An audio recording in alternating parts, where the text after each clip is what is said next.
Baik, Assalamualaikum warahmatullahi wabarakatuh. Sebelumnya, perkenalkan nama saya Febrian Fitriani Susanta. Saya dari Departemen Teknik Geodesi Fakultas Teknik Universitas Gadjah Mada. Video ini saya buat dalam rangka pernyataan diri dosen dalam unjuk kerja Tridharma Perguruan Tinggi atau PDT UKTPT bidang pengajaran sebagai salah satu persyaratan untuk memperoleh sertifikasi dosen tahap 1 tahun 2023. Di sini saya akan menjelaskan beberapa materi pemaparan. Yang pertama yaitu mengenai deskripsi mata kuliah, capaian pembelajaran mata kuliah atau CPMK, sistem pembelajaran atau mode perkuliahan, materi pembelajaran, metode pembelajaran, sistem penilaian, serta rekaman video proses pengajaran. Yang pertama kali yaitu saya akan menjelaskan mengenai informasi umum mata kuliah yaitu Praktikum Sistem Informasi Geografis dengan kode mata kuliah adalah TKD 212308. Jumlah SKS-nya adalah 1 SKS praktikum dengan status mata kuliah adalah mata kuliah wajib. Untuk mata kuliah prasyarat dari mata kuliah ini yaitu Sistem Basis Data dan Praktikum Sistem Basis Data. Untuk waktu pelaksanaan, yaitu dilaksanakan pada semester Gasal 2022-2023 yang diambil oleh mahasiswa semester 3. Di sini untuk dosen pengampu adalah tim teaching, yaitu saya sebagai koordinator mata kuliah dan dosen lain yaitu Ibu Resi STMSJN.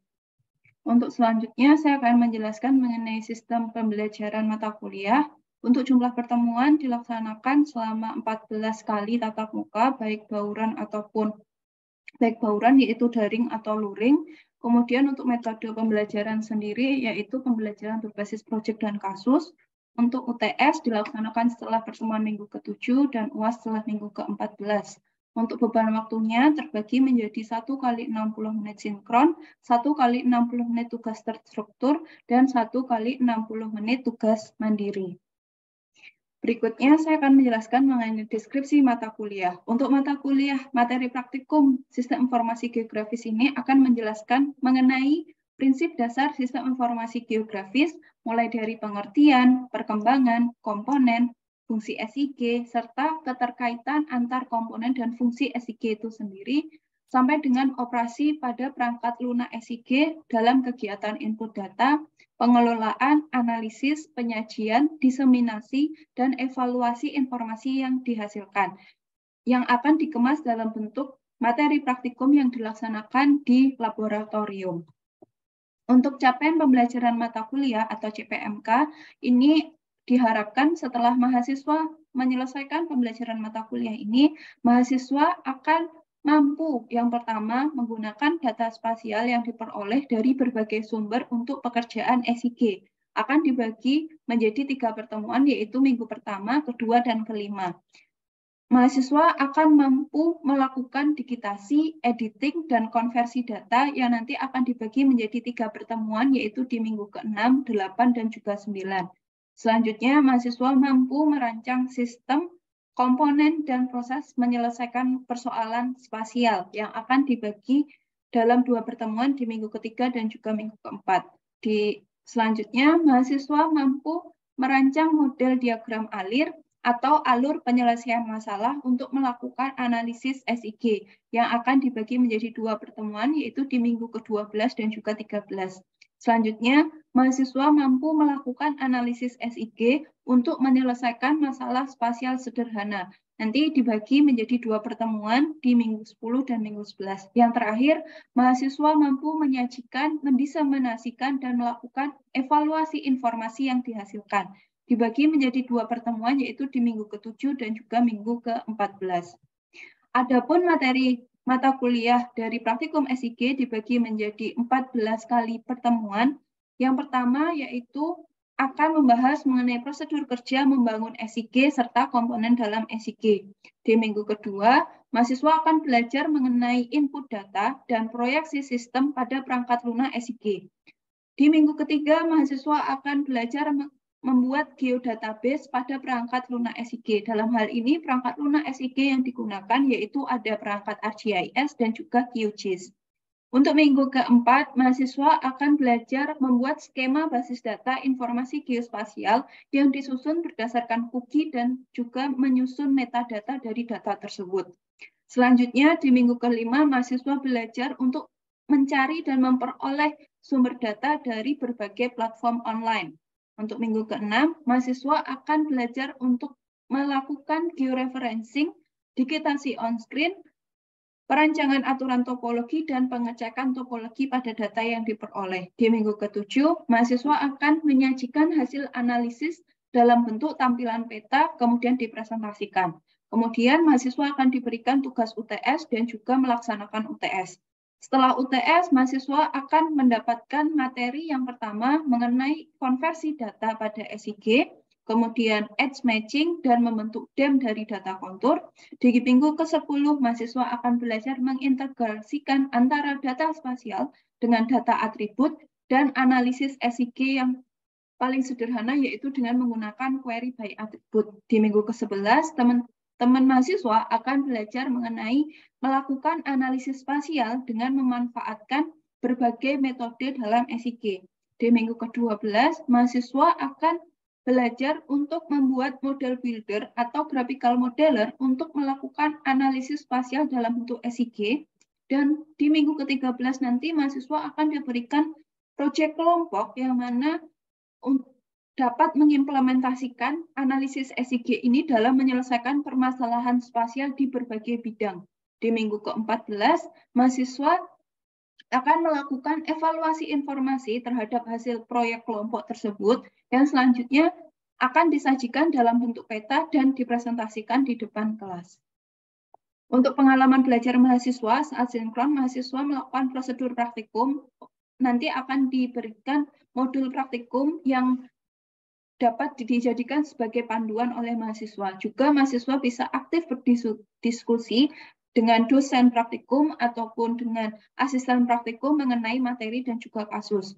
Pada saat asinkron, mandiri atau penugasan terstruktur, mahasiswa melakukan belajar mandiri, berkelompok, mengerjakan kuis, mengkaji permasalahan di masyarakat, serta mengerjakan ide proyek kelompok.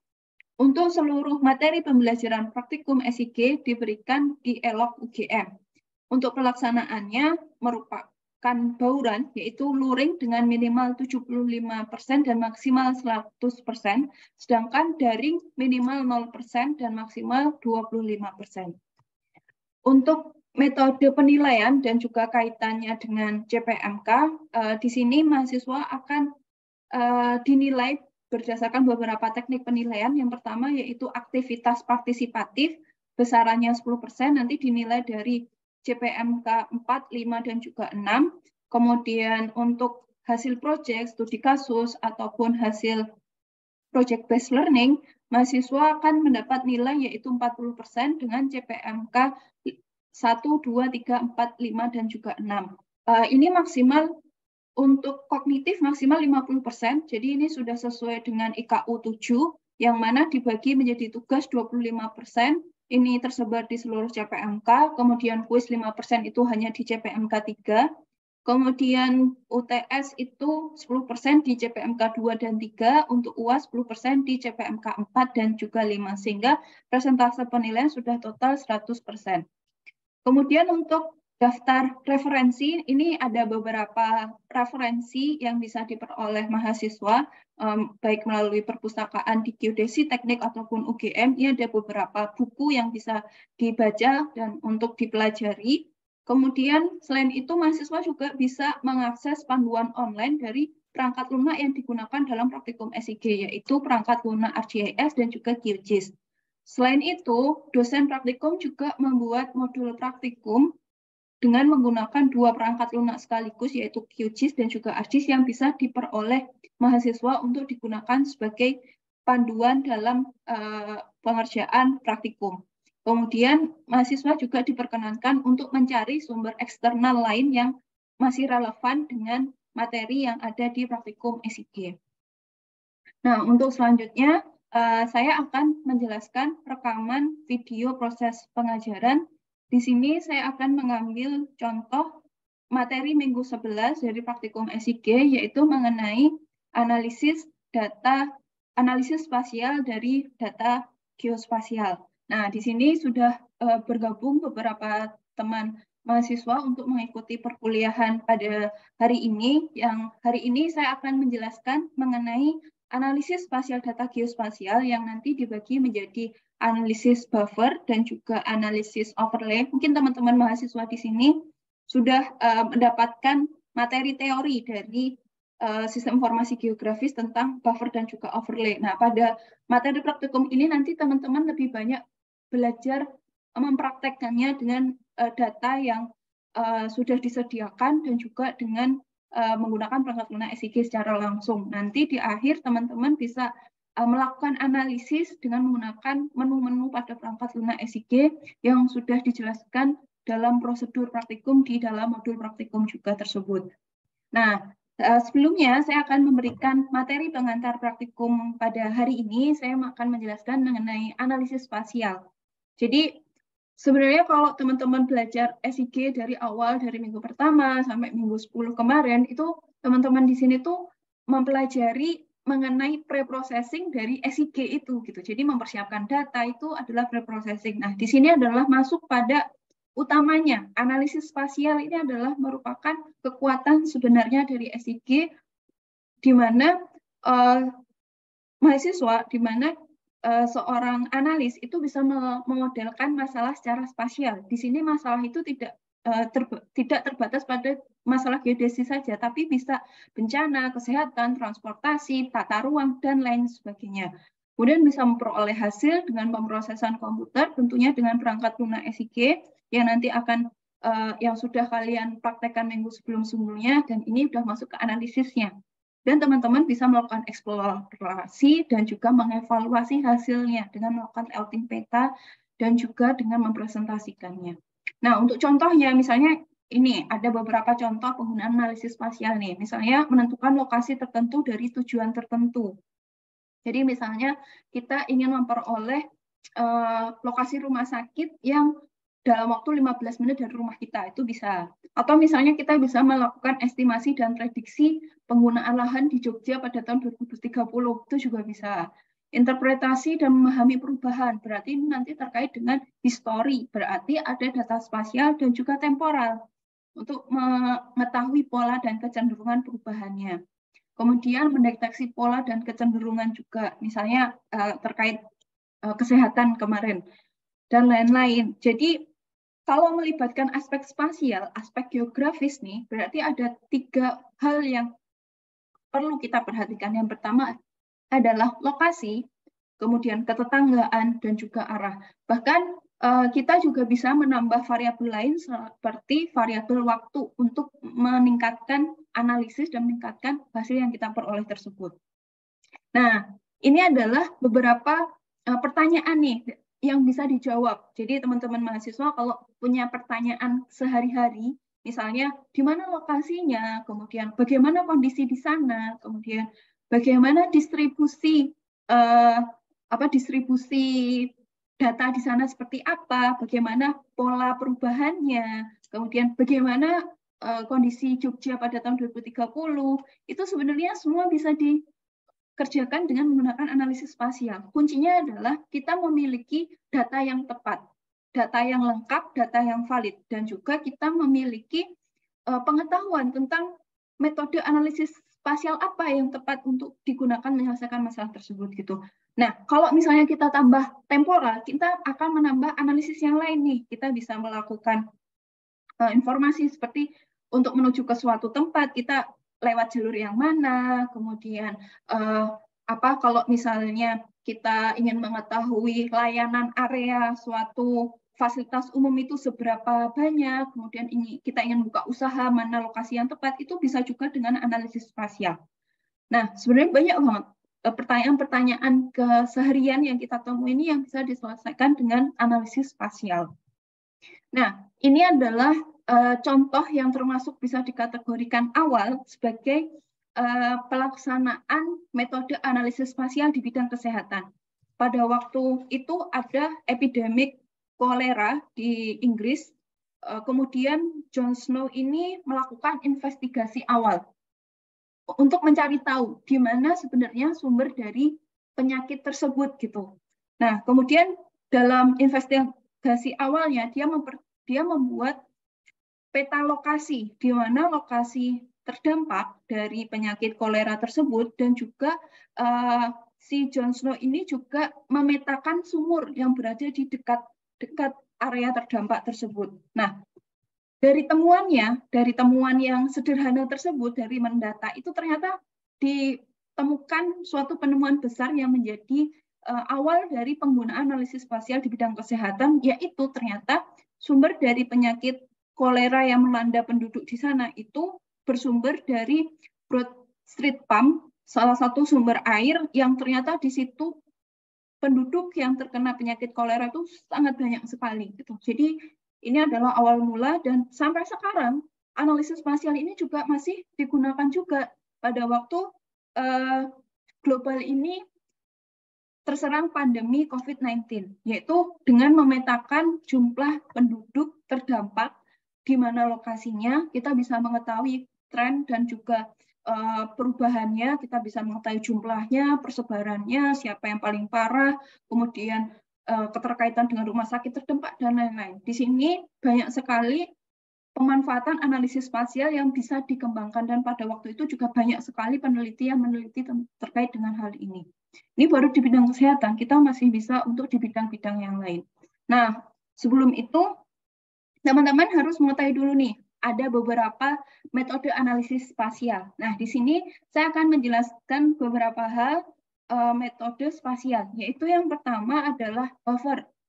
Buffer ini adalah membuat poligon penyangga di sekitar fitur input ke jarak yang sudah ditentukan. Jadi di sini ibaratnya kita sudah mempunyai fitur, kemudian kita membuat jarak penyangganya. Kita bisa menentukan berapa radiusnya, itu bisa menggunakan buffer. Contohnya ini misalnya pada saat kita membuat zonasi radius bencana, ataupun saat kita melakukan pelebaran jalan. Jadi misalnya udah ada jalan, kemudian kita pengen tahu nih, kalau jalan dilebarkan 2 meter ke kanan dan ke kiri, nah kita bisa menggunakan buffer. Nah, mungkin teman-teman ada pertanyaan atau contoh lain nggak terkait buffer? Oh ya. Mohon maaf Bu, izin bertanya untuk mengenai Mohon maaf Bu, izin bertanya untuk mengenai analisis buffer ini, apakah dapat digunakan dalam pembuatan KRB Gunung Merapi, tidak ya Bu? Oh ya, jadi untuk KRB Gunung Merapi di Jogja ini ya Dek ya? Ya, Iya Bu. itu sangat bisa Dek. Nah, itu sebenarnya kayak bisa dikatakan buffer, tetapi di beberapa tidak hanya satu, tapi multi gitu. Ada beberapa buffer.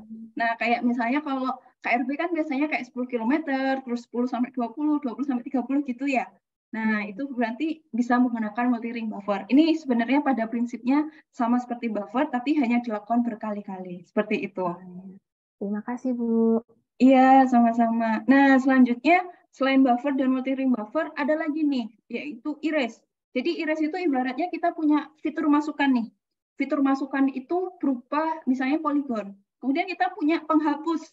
Erase kan penghapus. Kita punya fitur masukan lagi, yang itu penghapus yang akan menghapus fitur masukan yang pertama kali. Nah, pada saat dihapus itu nanti akan menyisakan daerah yang tidak terhapus.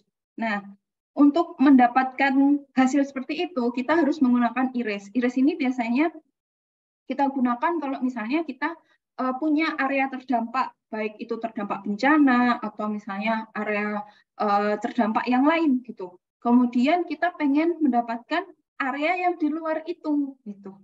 Makanya kita menggunakan erase untuk mendapatkan area yang berada di luar terdampak itu. Nah, mungkin teman-teman mahasiswa ada yang bisa ngasih contoh? Ada? Ada Bu. Oh iya, coba gimana Mungkin ini Pawan? contohnya Bu. Iya, gimana Pawan? Misal kita mau memetakan suatu kawasan hutan di suatu daerah gitu. Nah, ini kita bisa menggunakan erase ini untuk menghapus fitur lain yang tidak termasuk kategori hutan. Mungkin seperti itu sih Bu. Oh ya, betul. Ya, itu bisa Dek. Jadi kalau yang penting kita sudah punya 2 masukan awal ya Dek ya. Jadi kita punya fitur penghapus dan juga fitur input gitu. Sip, contohnya bagus sekali. Terima kasih, Pak Was. Oke, semoga teman-teman yang lain udah punya gambaran ya untuk contoh lainnya seperti apa. Nah, nanti ini berikutnya. Ini untuk analisis spasial berikutnya. Di sini untuk analisis spasial berikutnya ini ada klip. Nah, ini kayak kebalikan gitu sama iris. Jadi kalau iris itu menghapus, sedangkan kalau klip ini juga menghapus, tapi malah menyisakan fitur keluaran yang dihapus tersebut. Jadi malah yang tidak berada di dalam penghapus ini malah yang hilang gitu. Jadi kebalikan. Nah, ini misalnya kalau kita ingin memperoleh penggunaan lahan di suatu desa. Misalnya nih, kita punya data penggunaan lahan satu kabupaten gitu dari peta RBI misalnya. Kemudian kita hanya ingin memperoleh desa A saja nih, maka kita bisa gunakan klip untuk memperoleh penggunaan lahan di desa A saja. Nah, barangkali ada pertanyaan terkait klip? Izin bertanya, Bu. Oke, ya gimana Ade? Untuk klip ini bisa nggak, Bu, kalau misal data yang dipotong bukan data poligon, jadi misal data garis atau titik gitu, misalkan kayak mau motong data jaringan jalan atau titik fasilitas umum gitu, bisa nggak ya, Bu? Oh iya betul. Itu bisa Dek. Jadi kita bisa juga memotong. Jadi klip ini tuh bisa juga untuk digunakan tidak hanya data poligon aja. Yang penting formatnya vektor. Jadi klip ini untuk data vektor. Jadi geometrinya tidak berupa area saja, tapi bisa titik ataupun garis itu bisa Dek. Jadi bisa langsung nanti coba dipraktekkan ya dari peta RBI nanti ya. Oke.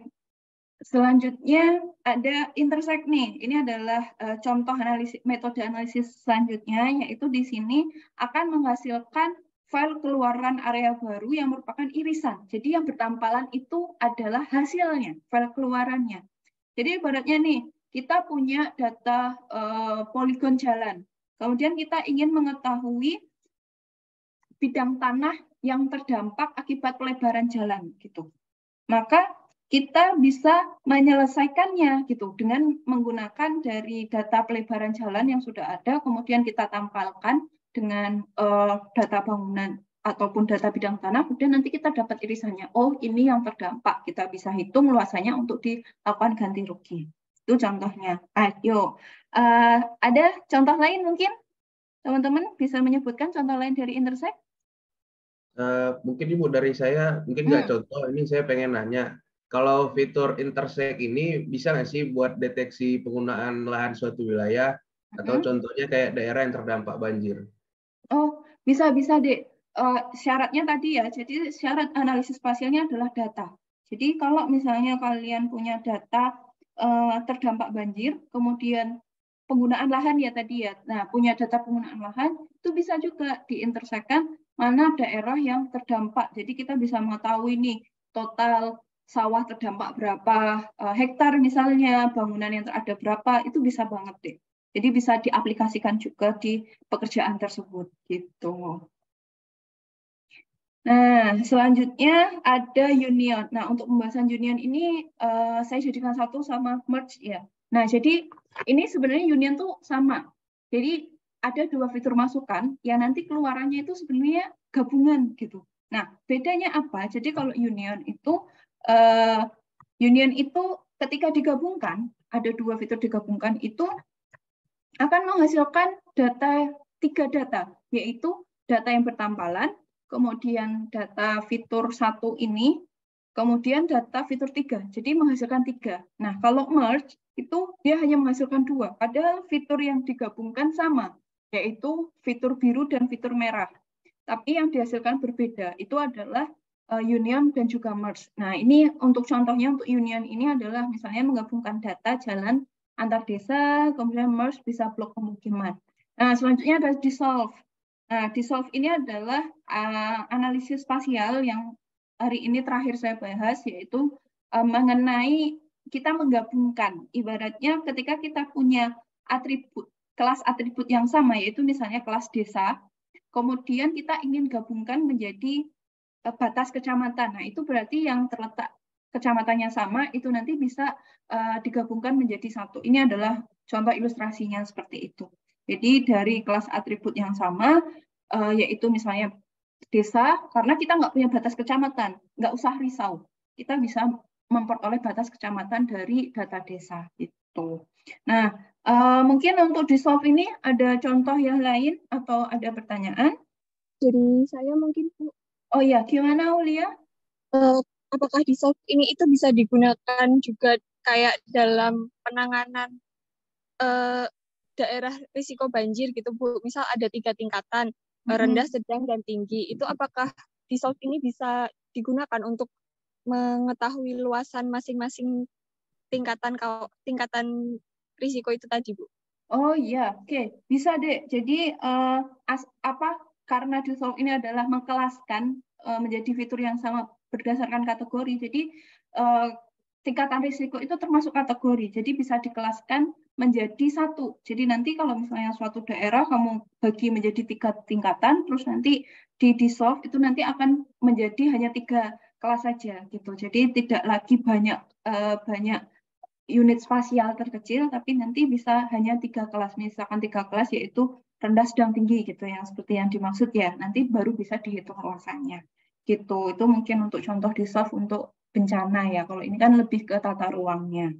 Nah, ini nanti teman-teman akan praktek nih. Teman-teman akan praktek langsung menggunakan ArcGIS ataupun QGIS. Ini terserah kalian ya. Kalian bisa memilih salah satu, kemudian nanti bisa dipraktek dengan menu-menu. Jadi kalau di ArcGIS itu ada Art Toolbox, Bioprocessing, dan juga fungsi Search untuk analisis spasial. Di QGIS juga sama, itu ada vektor, ada Processing Toolbox, di situ ada juga fungsi Search atau pencarian. Jadi teman-teman bisa memilih mana yang akan digunakan gitu untuk analisis spasial. Nah, oke, kita sudah masuk ke penghujung materi hari ini. Barangkali masih ada pertanyaan dari materi yang saya sampaikan tadi. Saya Bu, saya ingin bertanya. Oke, gimana Yulia? Saya tertarik untuk menganalisis terkait layanan stasiun Bu, jadi terkait transportasi kereta. Nah, apakah saya bisa melakukan analisis tersebut dengan metode buffer ya Bu? Oke, ini pertanyaan yang menarik banget. Jadi banyak mahasiswa yang mungkin kejebak ya buffer untuk layanan gitu. Jadi sebenarnya kalau fungsi buffer ini tuh dia tidak memperhatikan jaringan jalan deh. Sedangkan kalau misalnya area layanan stasiun, rumah sakit, atau misalnya pasar atau layanan yang lain, itu kan sebenarnya masyarakat yang akan menuju ke sana ya. Nah itu kan berarti untuk menuju ke sana kan harus melewati jalan gitu. Nah jadi di situ tuh nggak bisa kalau menggunakan buffer, kurang tepat. Jadi yang tepat itu adalah menggunakan service area analisis. Itu salah satu metode analisis jaringan, bagian analisis spasial juga, tapi untuk mata kuliah ini belum diberikan karena masih ada beberapa tambahan materi yang lain nanti akan didapatkan di mata kuliah lanjutan di analisis geospasial begitu. Gitu. Nah, untuk tugas praktikumnya nih untuk hari ini teman-teman untuk tugas praktikumnya yaitu yang untuk tujuannya bisa memanfaatkan metode analisis spasial dalam proses analisis spasial data geospasial. Kemudian untuk data praktikum, nanti teman-teman bisa mengambil dari data peta RBI Kota Yogyakarta skala 1:25.000 atau bisa juga dari kabupaten teman-teman asal kalian boleh gitu. Nanti diambil dari Inagio Portal. Kemudian untuk tugas praktikumnya, nanti silakan teman-teman coba satu persatu metode analisis spasial yang tadi saya praktekkan, yang saya jelaskan tadi, mengikuti modul praktikum gitu. Jadi datanya sudah ada, panduannya sudah ada, silahkan dicoba gitu. Nanti di akhir ada ini challenge, jadi kalian diminta untuk buat studi kasus kayak yang tadi yang sudah ditanyakan ya, risiko bencana, kemudian yang tata ruang itu bisa dibuat studi kasus, sudah ada datanya lengkap, dibuat bisa diselesaikan nggak? Nah nanti kalau misalnya ada kesulitan, teman-teman masih bisa diskusi dengan saya ataupun dengan asisten praktikum. Begitu ya. Ada pertanyaan nggak kalau terkait praktikum atau sudah jelas? Sudah cukup jelas Bu dari saya. Selanjutnya silahkan dilanjutkan mengerjakan materi praktikum, mengikuti prosedur, bisa download materi dan juga datanya di e-log ya. Nanti kalau kesulitan bisa langsung didiskusikan dengan saya ataupun asisten.